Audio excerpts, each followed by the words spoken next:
नमस्कार साथियों, बिहार शिक्षक भर्ती बीपीएससी टीआरई 4.0 के लिए एनसीईआरटी साइंस पर आधारित प्रश्नों की श्रृंखला में आप सभी का स्वागत है।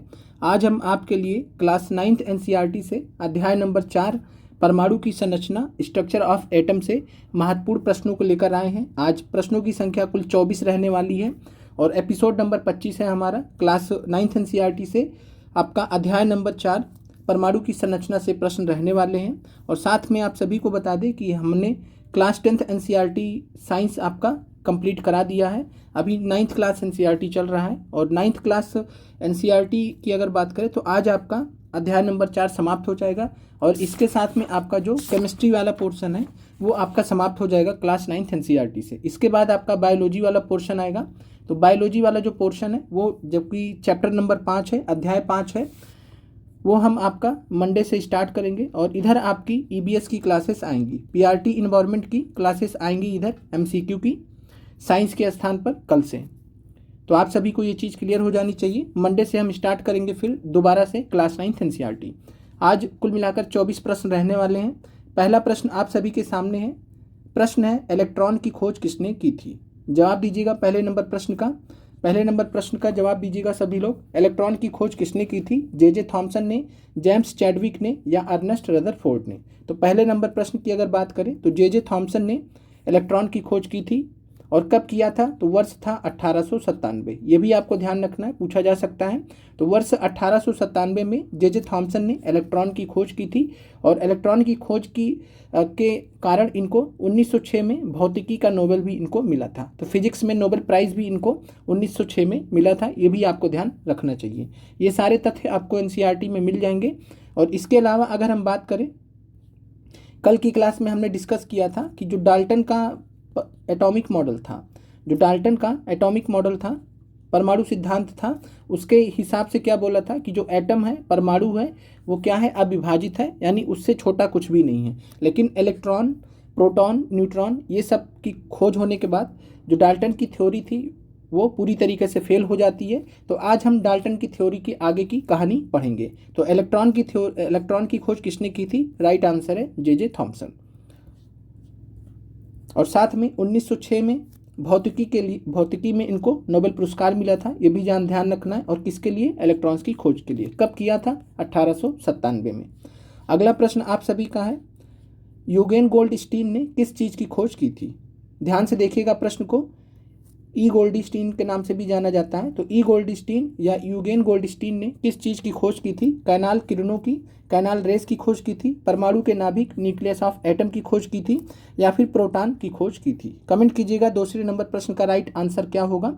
तो यूगेन गोल्डस्टीन की बात करें तो वर्ष था इनका 1886 और वर्ष 1886 में इन्होंने कैनाल किरणों की खोज की थी, कैनाल रेस की खोज की थी और साथ में प्रोटॉन की भी खोज की थी। तो राइट आंसर आपका है ए और सी। यूगेन गोल्डस्टीन ने किस किस चीज़ की खोज की है? तो कैनाल किरण और साथ में प्रोटॉन के लिए स्पेशली इनको जाना जाता है, लेकिन साथ में कैनाल रेस की भी इन्होंने खोज की थी। तो राइट आंसर आपका हो जाएगा ए और सी और इस वजह से आपका राइट आंसर है एक से अधिक। परमाणु के नाभिक की बात करें तो न्यूक्लियस ऑफ एटम, आगे प्रश्न आपका आएगा।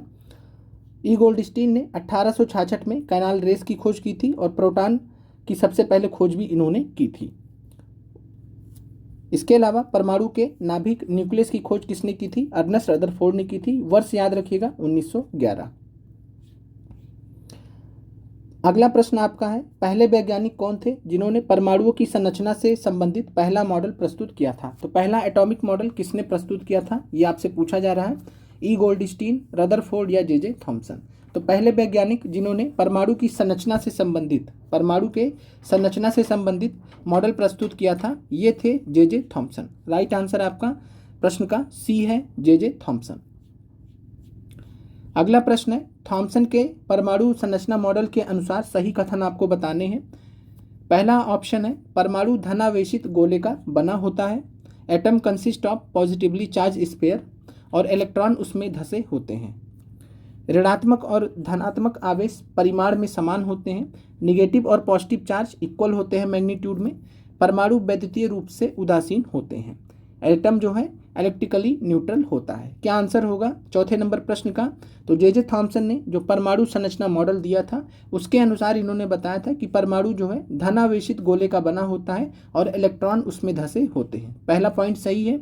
ऋणात्मक और धनात्मक आवेश परिमाण में समान होते हैं, ये भी इन्होंने माना था। और इस वजह से अगर ऋणात्मक और धनात्मक नेगेटिव और पॉजिटिव चार्ज बराबर होंगे तो एटम क्या होगा? उदासीन होगा, न्यूट्रल होगा। अगर पॉजिटिव बराबर है, नेगेटिव बराबर है तो कैंसिल आउट कर जाएंगे, तो ये न्यूट्रल कर देंगे। तो तीसरा भी आपका सही है। चौथे नंबर प्रश्न का राइट आंसर है एक से अधिक। तीनों ही विकल्प यहाँ पर सही है थॉमसन के मॉडल के अनुसार। अगले प्रश्न पे चलते हैं। अगला प्रश्न है, निम्नलिखित में से किसको नाभिकीय भौतिकी का जनक, फादर ऑफ न्यूक्लियर फिजिक्स कहा जाता है? तो फादर ऑफ न्यूक्लियर फिजिक्स, नाभिकीय भौतिकी का जनक किसे माना जाता है? जॉन डाल्टन को, अर्नेस्ट रदरफोर्ड को या अल्बर्ट आइंस्टीन को? ध्यान से देखिएगा प्रश्न को। एनसीईआरटी में सब कुछ चीज़ें दी गई हैं, हम अलग से कोई भी प्रश्न आपके लिए नहीं ला रहे हैं। अभी हम सिर्फ और सिर्फ एनसीईआरटी से रिलेटेड प्रश्न आपको करा रहे हैं। तो किसको नाभिकीय भौतिकी का जनक माना जाता है? Father of nuclear physics. Right answer है अर्नेस्ट रदरफोर्ड। रदरफोर्ड के बारे में ये जानकारी आपको मिल जाएगी, आपने अगर एनसीईआरटी अच्छे से पढ़ रखा है। और इसके अलावा बात करें तो रेडियोधर्मिता के काम के लिए इनको सराहा जाता है। रेडियोधर्मिता पे भी इन्होंने कार्य किया था और इनको नाभिकीय भौतिकी का जनक माना जाता है। अगला प्रश्न है, रदरफोर्ड के किस प्रयोग ने परमाणु के नाभिक की खोज की थी? आपको बताना है कि रदरफोर्ड ने कौन सा प्रयोग किया था, कौन सा एक्सपेरिमेंट किया था जिससे परमाणु के नाभिक की खोज हुई थी, एटम के न्यूक्लियस की खोज हुई थी।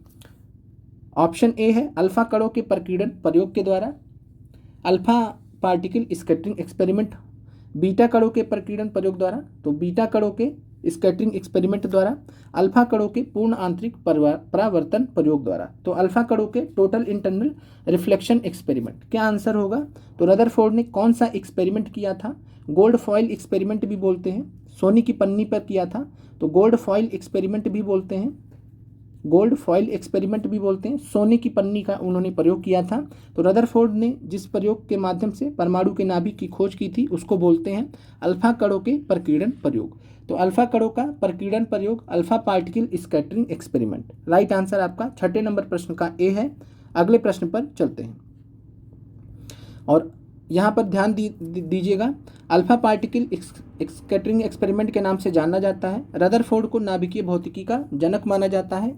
परमाणु की संरचना की इन्होंने खोज की थी, जिसको हम परमाणु की संरचना की खोज से तात्पर्य है कि परमाणु के अंदर इन्होंने परमाणु के नाभिक का खोज किया था। रदरफोर्ड ने परमाणु का कौन सा मॉडल प्रस्तुत किया था, आपसे ये भी पूछा जा सकता है। तो परमाणु का नाभिकीय मॉडल प्रस्तुत किया था। इनका जो मॉडल था वो परमाणु के नाभिक पर आधारित था। नाभिक की खोज भी इन्होंने इसी मॉडल में की थी। तो रदरफोर्ड ने परमाणु का नाभिकीय मॉडल प्रस्तुत किया था, ये भी आपको ध्यान रखना है।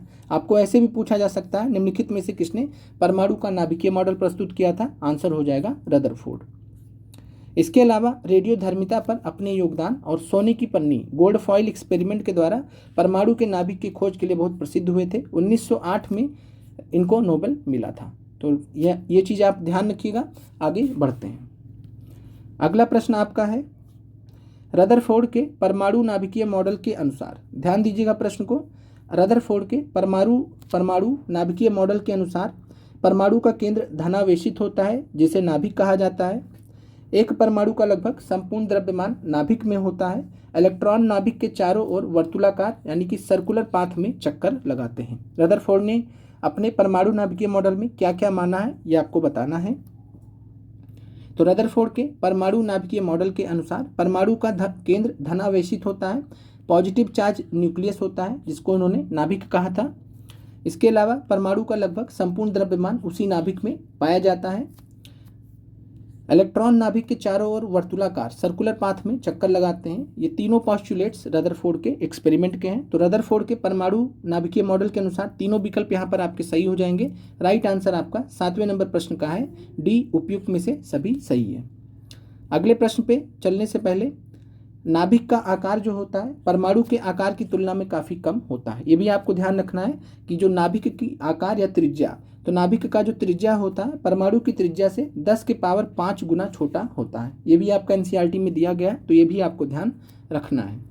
अगले प्रश्न पे चलते हैं। रदरफोर्ड के परमाणु मॉडल की सीमाएं क्या है? ये भी आपसे पूछा जा सकता है कि रदरफोर्ड के परमाणु मॉडल की ऐसी क्या सीमा थी कि उसके बाद नील बोर का मॉडल आया था। तो रदरफोर्ड के परमाणु मॉडल की सीमाएं क्या हैं, कमियां क्या थी? एक, परमाणु का अधिकांश द्रव्यमान केंद्र में होता है। केंद्र यानी न्यूक्लियस की बात की जा रही, केंद्रक कर लीजिए, यहाँ पर न्यूक्लियस में होता है या नाभिक में होता है। नाभिक एक परमाणु के केंद्र में है। नाभिक के चारों ओर घूमने वाला इलेक्ट्रॉन ऊर्जा त्याग देता है और गिर जाता है। यहाँ पर आपको बताना है सीमाएं क्या हैं। सीमाएं आपसे पूछा जा रहा है, तो सीमा यहाँ पर अगर बात करें तो एक परमाणु का अधिकांश द्रव्यमान केंद्रक में होता है, इससे कोई प्रॉब्लम नहीं है, सही चीज़ है, इससे कोई सीमाएं नहीं झलकती हैं। नाभिक का एक परमाणु के केंद्र में होता है, इससे भी कोई सीमाएं नहीं झलकती हैं। लेकिन जो सी पॉइंट है, नाभिक के चारों ओर घूमने वाला इलेक्ट्रॉन ऊर्जा त्याग देता है और गिर जाता है, ये पॉइंट जो है रदरफोर्ड के परमाणु मॉडल की सीमा को दर्शाता है, कमियों को दर्शाता है। तो राइट आंसर आपका सी है। बाकी ये सारे पॉस्टुलेट्स रदरफोर्ड ने ही दिए थे, लेकिन ए और बी तो जस्टिफाई हो गया था, लेकिन सी पर बात आ गई थी और फिर ये बाद में चलकर जो है गलत साबित हुआ और इसके बाद नील बोर ने अपना मॉडल दिया था। तो नाभिक के चारों ओर घूमने वाला इलेक्ट्रॉन ऊर्जा त्याग देगा और अगर नाभिक में गिर जाएगा, अगर ऐसा होता है, अगर ऐसा होता तो परमाणु क्या होता, अस्थिर होता, अनस्टेबल होता। लेकिन हम जानते हैं कि परमाणु कैसा होता है, अस्थायी होता है। परमाणु अस्थायी होता है, स्टेबल होता है। अगला प्रश्न आपका है, निम्नलिखित में से किसने the theory of spectra and atomic constitution नामक पुस्तक लिखी है? एनसीईआरटी से सवाल लिया गया आपका, निम्नलिखित में से किसने the theory of spectra and atomic constitution नामक पुस्तक लिखी है? नील्स बोर, अर्नेस्ट रदरफोर्ड या आइजैक न्यूटन? क्या आंसर होगा 9वें नंबर प्रश्न का, कमेंट कीजिएगा। तो निम्नलिखित में से किसने the theory of spectra and atomic constitution नामक पुस्तक लिखी है? तो ये है नील्स बोर। तो राइट आंसर आपका हो जाएगा नील बोर या नील्स बोर। और नील्स बोर ने इसके अलावा 2 पुस्तक और लिखी हैं जिसका नाम है एटॉमिक थ्योरी, आपके एनसीईआरटी में दिया गया, 3 पुस्तकें इनकी दी गई है, आप याद रखिएगा, एटॉमिक थ्योरी और the description of nature. The description of nature Niels Bohr के द्वारा लिखी गई पुस्तक है। The theory of spectra and atomic constitution, atomic theory, the description of nature, ये तीनों पुस्तक नील्स बोर के द्वारा लिखी गई हैं। अगले प्रश्न पे चलते हैं और बोर का जो परमाणु मॉडल था उसके बारे में थोड़ा सा चर्चा कर लेते हैं। इलेक्ट्रॉन केवल कुछ निश्चित कक्षाओं में ही चक्कर लगा सकते हैं, जिन्हें इलेक्ट्रॉनों की विविक्त कक्षा कहते हैं। ये माना था इन्होंने, जिसको इन्होंने डिस्क्रीट ऑर्बिट कहा था। और जब इलेक्ट्रॉन इस विविक्त कक्षा में चक्कर लगाएंगे तो उनकी ऊर्जा का विकिरण नहीं होता है। यहाँ पर इन्होंने सही कर दिया था, मॉडिफाई कर दिया था रदरफोर्ड के सिद्धांत को। रदरफोर्ड ने क्या कहा था कि ऊर्जा का विकिरण होगा और गिर जाएगा इलेक्ट्रॉन, लेकिन इन्होंने बोला कि ऊर्जा का विकिरण नहीं होगा, यानी जब इलेक्ट्रॉन विविक्त कक्षा में डिस्क्रीट ऑर्बिट में चक्कर लगाएंगे तो ऊर्जा का विकिरण नहीं होगा, और जब ऐसा नहीं होगा तो इलेक्ट्रॉन गिरेगा भी नहीं, तो नौबत नहीं आएगी। और इन कक्षाओं को, ऑर्बिट्स को ऊर्जा स्तर, एनर्जी लेवल कहा गया था। अगला प्रश्न आपका, निम्नलिखित में से किसने न्यूट्रॉन की खोज की थी? ध्यान दीजिएगा प्रश्न पर, निम्नलिखित में से किसने न्यूट्रॉन की खोज की थी? तो राइट आंसर है आपका जे थॉमसन इलेक्ट्रॉन की खोज के लिए जाने जाते हैं। जेम्स चैडविक यहाँ पर आपका राइट आंसर है। वर्ष था 1932, वर्ष भी आपको ध्यान रखना है। तो 1932 में न्यूट्रॉन की खोज की थी जेम्स चैडविक ने। न्यूट्रॉन की अगर हम बात करते तो न्यूट्रॉन जो है कैसा होता है, न्यूट्रॉन में जो है कोई चार्ज नहीं होता है, अनावेशित होता है, और साथ में द्रव्यमान में प्रोटॉन के बराबर होता है। द्रव्यमान में प्रोटॉन के बराबर होता है, इसको प्रोटॉन कर लीजिएगा। तो न्यूट्रॉन अनावेशित होता है और द्रव्यमान में प्रोटॉन के बराबर होता है। चलिए अगला प्रश्न है आपका, न्यूट्रॉन सभी परमाणुओं के नाभिक में होता है सिवाय एक परमाणु के नाभिक में नहीं होता है, और वह परमाणु किसका है, किस तत्व का है, ये आपको बताना है।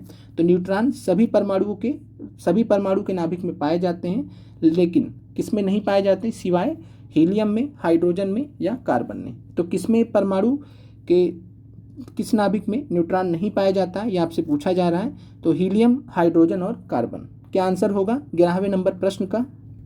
तो याद रखिएगा, हाइड्रोजन की अगर हम बात करते हैं तो हाइड्रोजन में न्यूट्रॉन नहीं पाया जाता है, हाइड्रोजन में न्यूट्रॉन नहीं पाया जाता। तो राइट आंसर आपका बी हो जाएगा। और केवल एक हाइड्रोजन ही है जिसमें न्यूट्रॉन नहीं पाया जाता, बाकी सभी के परमाणु में जो है परमाणु के नाभिक में न्यूट्रॉन पाए जाते हैं। अगला प्रश्न आपका है, परमाणु का द्रव्यमान नाभिक में उपस्थित डैश के द्रव्यमान के योग द्वारा प्रकट किया जाता है। तो जो परमाणु का द्रव्यमान होता है, ये आपको बताना है कि जो एटम का मास होता है, मास ऑफ एटम होता है, वो नाभिक में उपस्थित किसके द्रव्यमान के योग द्वारा प्रकट किया जाता है? क्या यह प्रोटॉन प्लस इलेक्ट्रॉन का द्रव्यमान का योग होता है? क्या ये प्रोटॉन और न्यूट्रॉन का होता है या फिर ये प्रोटॉन और न्यूट्रॉन का होता है? तो 12वें नंबर प्रश्न का राइट आंसर है परमाणु का जो द्रव्यमान होता है वो प्रोटॉन और न्यूट्रॉन के द्रव्यमान के योग के बराबर होता है। राइट आंसर आपका सी है। अगले प्रश्न पर चलते हैं। अगला प्रश्न है, सबसे बाहरी कोश में इलेक्ट्रॉनों की अधिकतम संख्या कितनी हो सकती है? Maximum number of electrons that can be accommodated in the outer most orbit is 6 हो सकते हैं, 8 हो सकते हैं या 10 हो सकते हैं। तो सबसे बाहरी कोश में इलेक्ट्रॉनों की अधिकतम संख्या कितनी हो सकती है? तो ये हो सकती है 8। राइट आंसर आपका बी है 8। और किसी कक्षा में उपस्थित अधिकतम इलेक्ट्रॉनों की जो संख्या होती है उसको सूत्र 2n² के फार्मूले से दर्शाया जाता है, जहां n जो है कक्षा की संख्या या ऊर्जा स्तर होता है। तो ये आपको ध्यान रखना है कि किसी कक्षा में उपस्थित अधिकतम इलेक्ट्रॉनों की संख्या को 2n² के सूत्र से दर्शाया जाता है। और साथ में सबसे बाहरी कोश में इलेक्ट्रॉनों की अधिकतम संख्या कितनी हो सकती है? 8 हो सकती है। और अगर हम ये फार्मूला 2n² वाला लगा के देखें तो इलेक्ट्रॉनों की जो अधिकतम संख्या के सेल, सबसे पहला सेल जो नील बोर ने बताया था के सेल बताया था, KLMN, ये सेल्स बताए थे किसने? डिस्क्रीट सेल या विविक्त सेल, विविक्त कक्षाएं बताई थी नील्स बोर ने। और इलेक्ट्रॉनों की अधिकतम संख्या निकालने का फार्मूला है 2n²। के सेल पहला होता है, एल सेल दूसरा होता है, एम तीसरा होता है, एन चौथा होता है। तो 2n² में क्या करिए, एन की जगह पे पहला सेल है तो एन की जगह पे 1 रख दीजिए, तो ये आ जाएगा आपका 2। फिर एल दूसरा सेल है तो यहाँ पर 2n² में एन की जगह 2 रख दीजिए, तो 2 का स्क्वायर हो जाएगा, 2 दूनी 4 और दूनी 8, 8 आ जाएंगे। फिर तीसरा सेल है तो 2n², तो 2 गुणे 3 का स्क्वायर, 3 3 का 9, दूनी 18, तो यहाँ पर हो जाएंगे 18 इलेक्ट्रॉन्स। तो इलेक्ट्रॉन्स की अधिकतम संख्या एम सेल में कितनी हो जाएगी? 18 हो जाएगी। फिर चौथे नंबर का सेल है एन सेल, तो यहाँ पे 4 रख दीजिएगा, तो 2 × 4 का स्क्वायर, तो 4 का 16, दूनी 32, तो 32 इलेक्ट्रॉन जो है अधिकतम इलेक्ट्रॉन हो सकते हैं एन सेल में। तो ये आपको ध्यान रखना है, इलेक्ट्रॉनों की अधिकतम संख्या के सेल में 2 होती है, एल सेल में 8 होती है, एम सेल में 18 होती है, और एन सेल में 32 होती है। इसके अलावा जो बाह्य कोश होता है, बाह्य कोश में 8 अधिकतम होता है। इतना चीज आपको ध्यान रखना है। आगे बढ़ते हैं। अगला प्रश्न आपका, निम्नलिखित में से किस अक्रिय तत्व इनर्ट एलिमेंट में परमाणु के बाह्यतम कक्ष में 8 इलेक्ट्रॉन नहीं होते हैं? अक्रिय तत्व इनर्ट एलिमेंट कौन से हैं जिनमें परमाणु के बाह्यतम कक्ष में 8 इलेक्ट्रॉन नहीं होते हैं? हीलियम है, नियॉन है और आर्गन है। तो क्या आंसर होगा 14वें नंबर प्रश्न का? तो अक्रिय तत्व की बात करें, इनर्ट एलिमेंट की बात करें, तो अक्रिय तत्व या इनर्ट एलिमेंट जो होते हैं परमाणु के बाह्यतम कक्ष में 8 इलेक्ट्रॉन किसमें नहीं पाए जाते हैं? तो वो है हीलियम। राइट आंसर आपका हीलियम है। हीलियम का इलेक्ट्रॉनिक जो एटॉमिक नंबर है वो 2 होता है, इस वजह से पहले में ही 2 भर जाता है, ये इसी में कंप्लीट हो जाता है और ये अक्रिय तत्व माना जाता है, ये आपको ध्यान रखना है। और नियॉन की बात करें तो नियॉन का 10 होता है, 10 होने की वजह से इलेक्ट्रॉनिक विन्यास 2 और 8 भरा जा सकता है, तो अंत में 8 हो गए। आर्गन का होता है 18, तो आर्गन का 18 होता है, तो 2 8 8 इस तरीके से भरा जा सकता है। तो अंत में बाह्य कोश में 8 यहाँ भी है, 8 यहाँ भी है, लेकिन यहाँ बाह्य कोश में कितने हैं? 2 हैं। तो इस वजह से किसकी जो है बाह्यतम कक्ष में 8 इलेक्ट्रॉन नहीं होते? हीलियम में। उम्मीद करते हैं ये प्रश्न आपको क्लियर हो गया होगा। राइट आंसर आपका हीलियम है। अगला प्रश्न है, फ्लोरीन का इलेक्ट्रॉनिक विन्यास क्या होता है? अगर आपको एटॉमिक नंबर मालूम है तो आप आराम से इलेक्ट्रॉनिक विन्यास निकाल सकते हैं। फ्लोरीन की अगर हम बात करते हैं तो फ्लोरीन का एटॉमिक नंबर जो होता है वो होता है 9, और अगर एटॉमिक नंबर फ्लोरीन का 9 है तो आप आराम से 2 और आखिरी में आप मैक्सिमम 8 भर सकते हैं, लेकिन चूंकि 9 है तो करने के लिए कितना करना पड़ेगा? 2 और 7, 2 और 7 9 हो जाएंगे, तो 2 और 7 ये आपका राइट आंसर हो जाएगा, सी आपका राइट आंसर हो जाएगा। 2 5 की बात करें तो ये होता है नाइट्रोजन का। ये आपका इस बार TRE 3.0 में 6 to 8 साइंस में यह सवाल पूछा गया था, सिंपल सा सवाल था।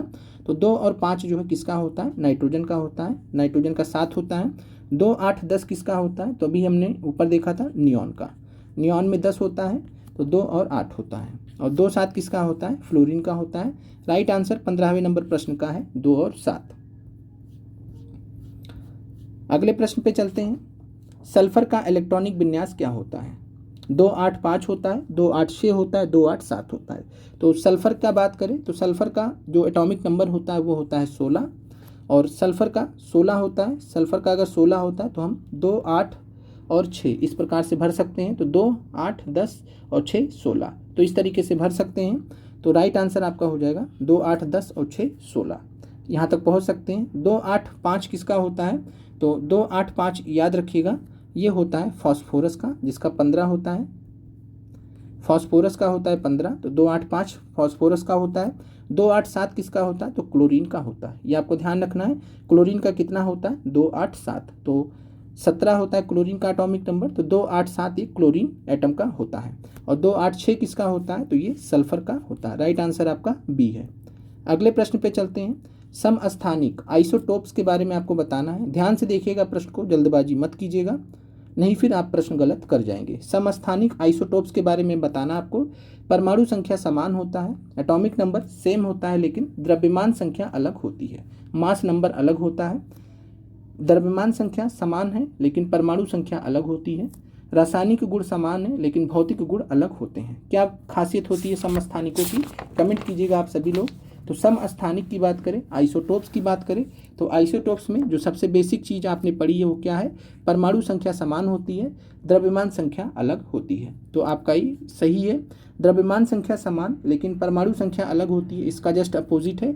ये होता है समभारिक की विशेषता। समभारिक जिसको हम आइसोबार बोलते हैं, तो समभारिक या आइसोबार की विशेषता होती है द्रव्यमान संख्या समान लेकिन परमाणु संख्या अलग। तो रासायनिक गुण समान, फिर आते हैं रासायनिक गुण समान और भौतिक गुण अलग होते हैं। तो ये भी खासियत होती है समस्थानिकों का। तो ए और सी यहाँ पर आपके दोनों सही हैं। हमने आपसे बोला था जल्दबाजी मत कीजिएगा। रासायनिक गुण समान होते हैं समस्थानिकों के, भौतिक गुण अलग हो सकते हैं। तो समस्थानिकों का दोनों खासियत आपको ध्यान रखना, ए और सी दोनों। इसके अलावा अन्य खासियत भी आएंगी अभी आगे। तो राइट आंसर आपका है 1 से अधिक। ए और सी आपका सही है, बी आपका गलत है। 17 में राइट आंसर डी है। अगले प्रश्न पर चलते हैं। अगला प्रश्न है, प्रोटियम, ड्यूटीरियम और ट्राइटियम किस परमाणु के 3 समस्थानिक आइसोटोप्स माने जाते हैं? तो प्रोटियम, ड्यूटीरियम और ट्राइटियम किस परमाणु के 3 समस्थानिक आइसोटोप्स माने जाते हैं? तो ये आपको बताना है। और यहाँ पर हीलियम है विकल्प में, लिथियम है और बेरिलियम है। तो प्रोटियम की अगर हम बात करें तो प्रोटियम को हम कैसे दर्शाते हैं? तो प्रोटियम को हम दर्शाते हैं 1H1। और ड्यूटेरियम को कैसे दर्शाते हैं? तो 1H2। ट्राइटियम को कैसे दर्शाते हैं? तो ट्राइटियम को हम दर्शाते हैं 1H3। इस प्रकार से दर्शाते हैं। नीचे आपका जो है एटॉमिक नंबर है, ऊपर आपका मास नंबर है। तो एटॉमिक नंबर सेम है, मास नंबर अलग अलग है। तो ये आइसोटोप्स हैं, समस्थानिक हैं। और किसके हैं? हाइड्रोजन के। किसके हैं? हाइड्रोजन के हैं, H फॉर हाइड्रोजन।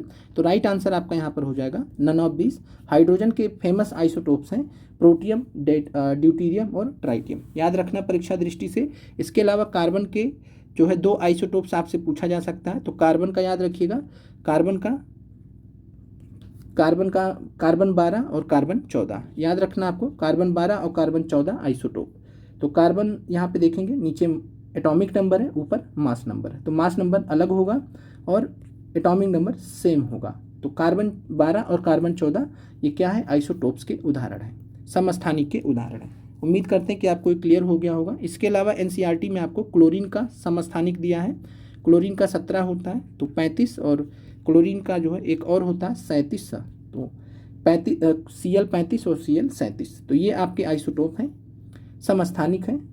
कुछ उदाहरण हो गए यहाँ पर। तो 18वें नंबर प्रश्न का राइट आंसर आपका नन है। प्रोटियम, ड्यूटेरियम और ट्राइटियम हाइड्रोजन के समस्थानिक आइसोटोप्स माने जाते हैं। अगला प्रश्न है, निम्नलिखित में से कौन समस्थानिक आइसोटोप के अनुप्रयोग हैं? एनसीईआरटी में आपका समस्थानिक के बारे में बहुत बात किया गया है। तो समस्थानिक के आपको आइसोटोप्स के अनुप्रयोग बताने हैं, एप्लीकेशंस बताने हैं। हम अपने जो है दैनिक जीवन में और साथ में वैसे भी जो है इस पृथ्वी पर क्या क्या उपयोग होते हैं समस्थानिकों के आइसोटोप्स के। पहला है, यूरेनियम के एक समस्थानिक का उपयोग परमाणु भट्टी में ईंधन के रूप में होता है। कैंसर के उपचार में कोबाल्ट के समस्थानिक का उपयोग होता है।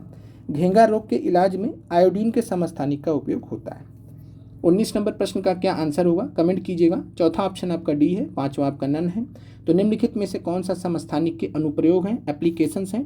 तो यूरेनियम की बात करें तो यूरेनियम का एक समस्थानिक होता है, इसका उपयोग परमाणु भट्टी न्यूक्लियर रिएक्टर में ईंधन फ्यूल के रूप में होता है, जिसको बोलते हैं यूरेनियम 235। यूरेनियम 235 आपने सुना होगा। कैंसर के उपचार में कोबाल्ट के समस्थानिक का प्रयोग होता है, जिसको बोलते हैं कोबाल्ट 60। तो कोबाल्ट 60 का प्रयोग होता है कैंसर के उपचार में। घेंगा रोग की बात करें तो घेंगा रोग, ग्वाइटर की बात करें तो घेंगा रोग के इलाज में अगर हम बात करें तो आयोडीन 31, तो आयोडीन 131, याद रखिएगा आयोडीन 131 आइसोटोप का समस्थानिक का प्रयोग होता है। तो कोबाल्ट 60 का कैंसर के उपचार में, आयोडीन 131 का प्रयोग जो है घेंगा रोग के उपचार में होता है। तो ये सभी आपके अनुप्रयोग हैं, ए बी सी तीनों सही है, तीनों आपके एनसीईआरटी में लाइन बाय लाइन दिए गए हैं। राइट आंसर आपका है एक से अधिक। उम्मीद करते हैं ये प्रश्न आपको क्लियर हो गया होगा। एक उपयुक्त में से एक से अधिक आपका राइट आंसर है। अगले प्रश्न पे चलते हैं। एनसीईआरटी एक्सरसाइज में कुछ प्रश्न दिए गए तो वहाँ से भी हमने ऐड कर दिया है। रदरफोर्ड का अल्फा कण प्रकीर्णन प्रयोग किसकी खोज के लिए उत्तरदायी था, ये आपका एनसीईआरटी एक्सरसाइज में दिया गया। तो ये ऐसे लाइन बाय लाइन आपसे पूछा जा सकता है, एग्जामिनर के नज़र पड़ने की भर देर है। तो रदरफोर्ड का अल्फा कण प्रकीर्णन किसके प्रयोग के लिए उत्तरदायी था, परमाणु केंद्रक एटॉमिक न्यूक्लियस या परमाणु नाभिक जिसे बोलते हैं, इलेक्ट्रॉन या प्रोटॉन। तो इलेक्ट्रॉन की खोज जे थॉम्सन ने की थी, प्रोटॉन की खोज जो है ई गोल्डस्टीन ने की थी। तो रदरफोर्ड को आप आराम से एलिमिनेट कर सकते थे यहाँ से। राइट आंसर आपका है परमाणु केंद्रक एटॉमिक न्यूक्लियस। तो ए आपका राइट आंसर है। रदरफोर्ड का अल्फा कण प्रकीर्णन प्रयोग, अल्फा कण प्रकीर्णन प्रयोग स्कैटरिंग एक्सपेरिमेंट से परमाणु केंद्रक एटॉमिक न्यूक्लियस की खोज हुई थी।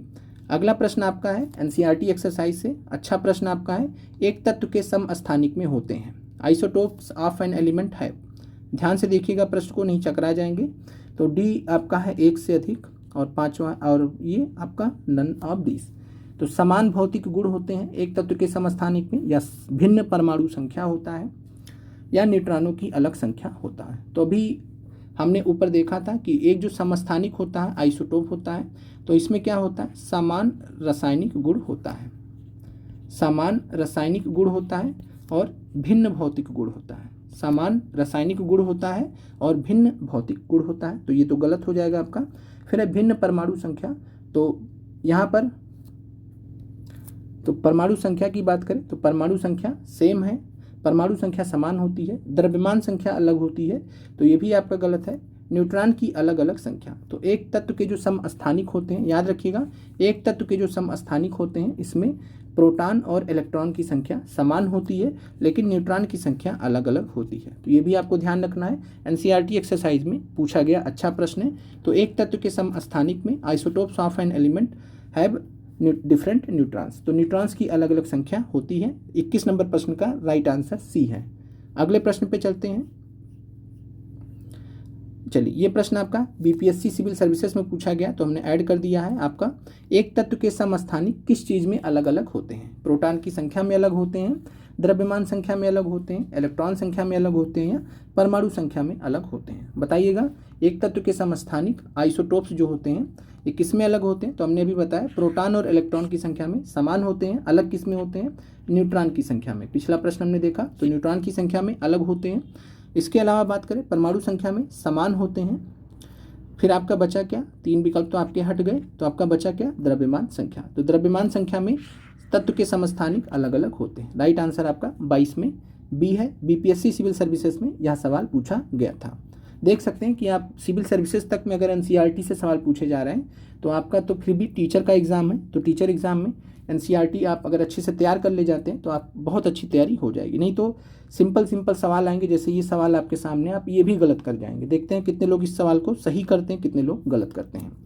क्लोरीन आयन, यहाँ पे आपको क्लोरीन आयन की बात की गई। क्लोरीन आयन में क्या होता है, माइनस चार्ज। तो क्लोरीन आयन में संयोजकता इलेक्ट्रॉन की संख्या आपसे पूछी जा रही है। Number of balance electron chlorine ion में कितने होते हैं ये आपको बताने हैं। 8 होता है, 7 होता है या 17 होता है। ध्यान से देखिएगा प्रश्न को। तो क्लोरीन आयन में कितने जो है बैलेंस इलेक्ट्रॉन्स होते हैं, उनकी बैलेंस इलेक्ट्रॉन्स की संख्या कितनी होती है ये आपको बताना है। तो चलिए अटेम्प्ट कीजिए सभी लोग, देखते हैं किसका किसका सही होता है। तो बात करते हैं सबसे पहले क्लोरीन की। तो क्लोरीन का जो एटम होता है वो होता है, इसका होता है परमाणु एटॉमिक नंबर होता है 17, तो 2 8 7 भरा जाता है। तो अगर आपसे पूछा जाता है क्लोरीन एटम का, तब आपका जवाब होता 7। लेकिन यहाँ पर आपसे पूछा जा रहा है क्लोरीन आयन का, तो क्लोरीन आयन का जब आपसे पूछा जाएगा तो क्लोरीन अगर आयन है यानी निगेटिव हो गया है, एक निगेटिव होने का मतलब है कि इसने एक इलेक्ट्रॉन ले लिया है, एक इलेक्ट्रॉन ले लिया है, तो 2 8 7 था यहाँ पर। अगर एक इलेक्ट्रॉन ले लिया तो इसका मतलब इसने ऑक्टेट अपना फिल कर लिया है, ऑक्टेट अपना फिल कर लिया है, कक्षा इसकी पूरी हो गई है। 7 था पहले Cl के केस में था, Cl के केस में 2 8 7 था, लेकिन जब Cl माइनस होगा, माइनस होने का मतलब क्या है, इसने इलेक्ट्रॉन लिया है। और प्लस का मतलब क्या होता है, जब कोई इलेक्ट्रॉन दे देता है तो उसको हम प्लस में बोलते हैं। माइनस में बोलने का मतलब क्या होता है, एनायन का मतलब क्या होता है कि इलेक्ट्रॉन लिया है। तो इलेक्ट्रॉन लिया है तो 7 से क्या हो जाएगा, 8 हो जाएगा, तो 2 8 8 यानी इसका ऑक्टेट फिल हो जाएगा। अब बताइए number of balance electron Cl ion में कितना हो जाएगा, तो बैलेंस इलेक्ट्रॉन कौन सा होता है, सबसे आखिरी होता है, तो 8 हो जाएगा आपका राइट आंसर। तो 23 नंबर प्रश्न में आपका राइट आंसर ए है 8। उम्मीद करते हैं ये प्रश्न आपको क्लियर हो गया होगा। अगला प्रश्न आपका है, सोडियम का सही इलेक्ट्रॉनिक विन्यास निम्नलिखित में से क्या है। तो ये आपका एनसीईआरटी एक्सरसाइज में ये भी प्रश्न आपका दिया गया है, तो देख लेते हैं इसको भी। क्या आंसर होगा कमेंट कीजिएगा। सोडियम की बात करें तो सोडियम का होता है 11, एटॉमिक नंबर होता है 11, 11 होता है तो 2 8 1 इस तरीके से भरा जा सकता है। तो 2 8 1 यहाँ पर आपका राइट आंसर हो जाएगा। 2 8 किसका होता है, तो 2 8 होता है नियॉन का। और इसके अलावा 18 किसका होता है, तो 18 होता है 2 8 8 आर्गन का। ये आपको क्लियर होना चाहिए। सोडियम का सही इलेक्ट्रॉनिक विन्यास 2 8 1 है, 2 1 8 कभी हो ही नहीं सकता। हमेशा आपको ध्यान रखना पहली KLMN, तो इस हिसाब से आपको ध्यान रखना 2 8 8 2 इस तरीके से चलता है, तो 2 8 8 2 इस तरीके से चलता है। यानी पहले में मैक्सिमम 2 हो सकते हैं, तो दूसरे में मैक्सिमम 8 हो सकते हैं, तीसरे में मैक्सिमम 8 हो। यहाँ 1 हो कर दिया था तो ये हो ही नहीं सकता पहली बात, तो इस तरीके से आपको ध्यान रखना है। उम्मीद करते हैं क्लास आज की आपको अच्छी लगी होगी और मिलते हैं आप लोगों से। और आज आपकी जो है शाम की क्लास देखते हैं, अगर संभव हो पाएगी तो हम आपको अपडेट कर देंगे, नहीं तो फिर कल आपका मॉर्निंग में क्लास होगा। कुछ ऐसे कारण हैं, बहुत सारे ऐसे कैंडिडेट हैं जो ऐसे ऐसे सवाल पूछते हैं कि उनमें ही जो है माइंड डाइवर्ट हो जाता है हमारा। चलिए बाद में उसके बारे में हम बात करेंगे, अभी नहीं बात करेंगे।